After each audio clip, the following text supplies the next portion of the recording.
প্রেম একেবারে এসেছিল নীরবে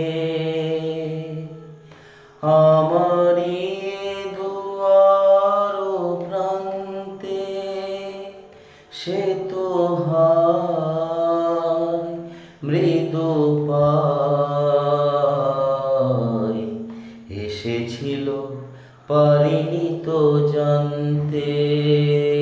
প্রেম একেবারে এসেছিল নীরবে, যে আলো হয়ে এসেছিল কাছে